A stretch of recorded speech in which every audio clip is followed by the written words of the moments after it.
Hey folks, Dan Frio here with your opening bell for June 4th, 2025. So the key word for today's video is uncertainty. We have uncertainty from the Fed. We have uncertainty in regards to tariffs. Now we have uncertainty right through here. The ADP payroll numbers just came out, and the theme there is also uncertainty. So we're going to go over that. The payroll numbers just came in, and they're dismal.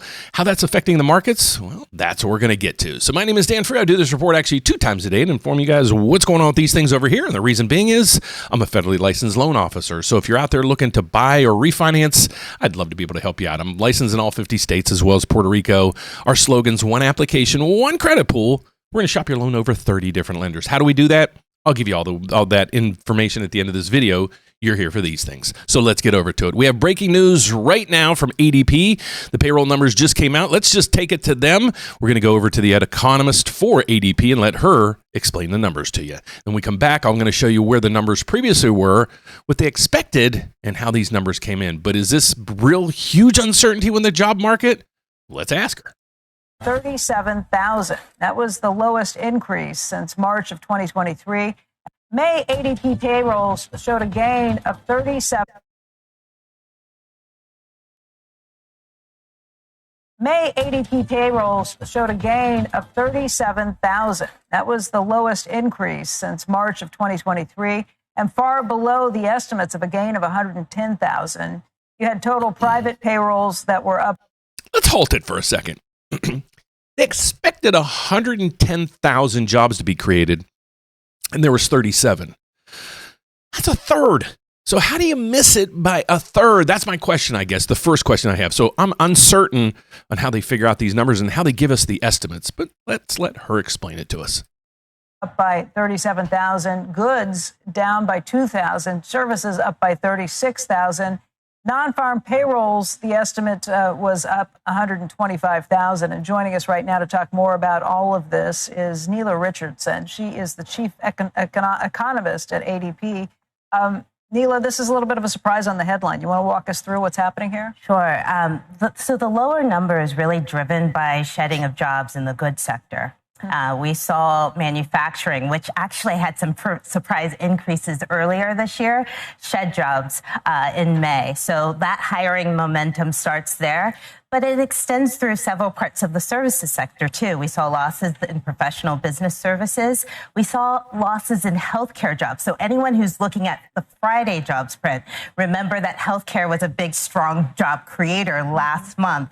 Trade, transportation, and warehousing also shedding jobs, also was up, trending up in the BLS report on Friday. But where I want to really clue in, Becky, is on small firms, because the smallest firms lost the most jobs in the May ADP report. I think that is something that we should all be paying particular attention to, because employment under 250, that's responsible for 70% of workers in the United States. So did you hear what she said? She said companies with less than 250 employees, it's 70% of the workforce. I never knew that. So when you start seeing the small businesses getting hammered because of this, we want to really dive into those details. So she has a little more encouraging information for us here in a second.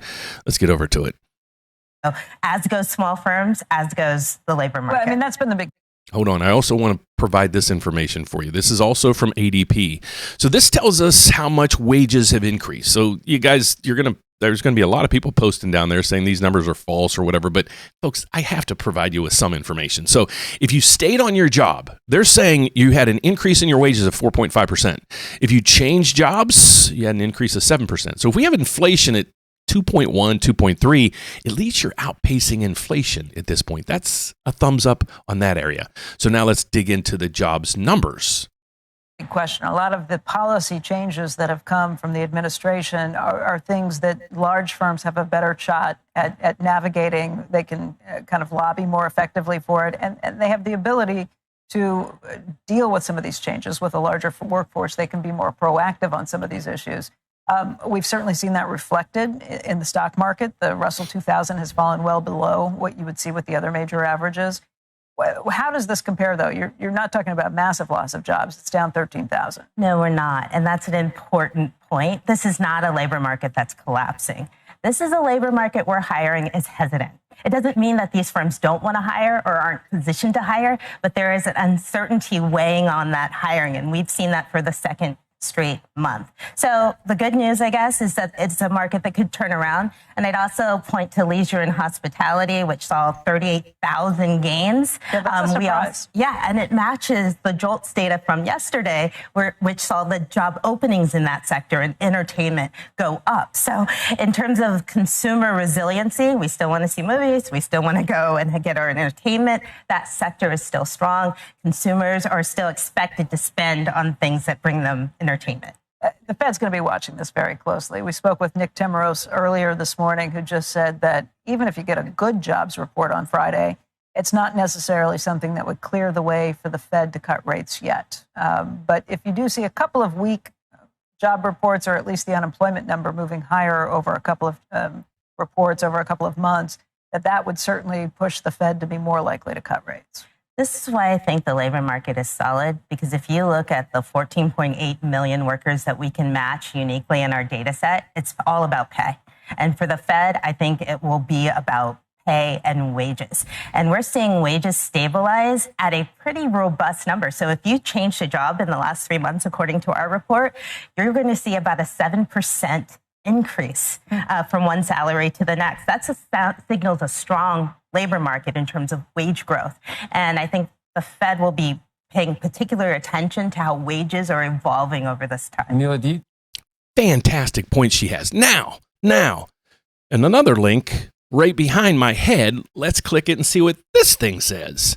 Here's what it's telling us. Trump says, too late. Powell must lower the rates after weak ADP payroll numbers. So there's a ton of uncertainty in the market, but the biggest thing we want to focus in on is the Federal Reserve. They're going to meet in 2 weeks from today, and they're going to determine something. So I'm not expecting them to do anything, but this report should be an eye-opener. But the good news, or the silver lining behind it, as she said, it's not a nuclear bomb hitting the employment market. So the jobs market, the numbers were weak, but wages were up, and that's going to offset a lot of these numbers.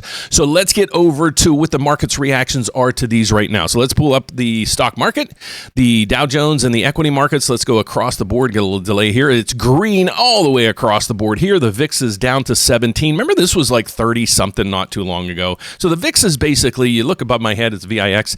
It basically tells you how anxious the markets are. So then if you have any news, that news is amplified one way or another tremendously if the VIX is way up. So across the board, we have the indices pretty darn good right now. Let's see what oil's doing. Is oil down? It's 63. Oil price is steady. That's good. It's below 65. We don't want this to go to 70. It'd be nice and right about $60 range. Cryptocurrencies, let's see what it's doing. It's down $1,000 today. Now, what you're here for is right through here. We've got the MBS market right now. It is rallying. So this is actually a 5-day chart to show you, because here's the opening bell, folks. So this is when the news came out this morning, this is what happened to the MBS market. So again, as this price of this bond goes up, this is a mortgage-backed security. This is what we follow here on the channel to figure out what's going on with mortgage rates. It's a MBS. It's a mortgage bond that trades on Wall Street. Why would you follow anything else? So what this is you have to figure out what's going on with the rate, because up here they give us the price of the bond. So as the price of the bond goes up, rates are coming down. So this is a 5-day chart. Let's not fight the charts, especially when you see this right through here. Let's look at a 2-day chart. A nice move. So we've rallied, we've picked up, we've filled in the gap that we had yesterday, and now hopefully it's up and away from here. So here's what we're looking at right now. This is what I said. I'm hoping the gap goes up to here at 99. This is going to fill a lot of gaps. And again, as this goes up, and this is a huge rally today, rates will be coming down. For the markets, like I said, the markets are basically steady right now. Here's the economic calendar that we have the rest of the week. So here's ADP's numbers. Last reading was revised to 60,000. They thought it was going to come in at 111,000. This is where I scratch my head and I'm like, how do you miss it by a third? A third. Okay, so this is what we saw. There's some other numbers coming in today, but then tomorrow we're going to get initial jobless claims, and then on Friday we fill in the rest of the gap with all the information that the Federal Reserve monitors. So here's what they're monitoring right here. They control the federal funds rate, which is here. The PCE, this is the preferred inflation number that they monitor. It came in last week, and it came down to 2.1. We're this close to the 2% that they want. Expectations are the unemployment rate's going to stay sticky right here at 4.2%. I'm okay with that, even with this this dismal number. And then the GDP, the Atlanta Fed is expecting this to point positive at the next reading. So stagflation hopefully is out of the mix because the economy will be growing, inflation's intact. So I'm going to throw stagflation out the window and possibly even the thought of a recession. So I'm thinking the markets are going to stabilize from here, but it's still tariffs, and more tariffs, what they're going to do. And that is the theme of the uncertainty. So that's what we're seeing in today's market. So mortgage rates, here's where they are. They haven't changed yesterday. They will change today, and they will be going down. So if you're out there looking to buy or refinance, I would love to be able to help you. Let me tell you a little bit about myself. My name is Dan Frio. I'm actually a federally licensed mortgage loan officer. I've been doing this for over 35 years, folks. I'd love to help you. Put my experience to work for you. Okay, the nice thing about this is you can. I'm licensed in all 50 states as well as Puerto Rico because I work at a federal bank. That's what I am. I'm a federally licensed mortgage loan officer. The cool thing about our bank is we're set up with 33 other lenders. Okay, you have access to them right through here. So what we're going to do is we're going to take your application, we're going to pull your credit, we're going to figure out what program we fit you into, and then we're going to go out and search our whole database with over 30 different lenders to see who's got the best rate and the lowest fees for you. That's what we do. And you'll work with me, yours truly, during this whole process. How do you find out and fill out more? Go to therateupdate.com. Right up through here at the top, you can put in your application. Up here, over here at the top right, you can request an appointment with me here, schedule a consultation with me here. You can give us a phone call. Our number is 844-775-5626, or you can email me directly, and I will be the one responding at dan@therateupdate.com. So that's dan@therateupdate.com. So love to help you out if you're looking to buy or refinance. Other than that, I'll be live today at 3 o'clock to explain to you guys how you understand buying in this market and what process do you take. How do you get pre-qualified and how do you get prepared to get pre-qualified in this market, even if you're looking to refinance. So check out that video where you can ask me live questions on the fly. So that'll be today at 3 o'clock Central Times. Check it out. Otherwise, I'll be back here at the closing bell to let you know how all this mess ends for the day. Thanks for watching, guys. God bless. Have a fantastic afternoon. Hope to hear from you if you're looking at buy or refinance. Have a great day. Bye-bye.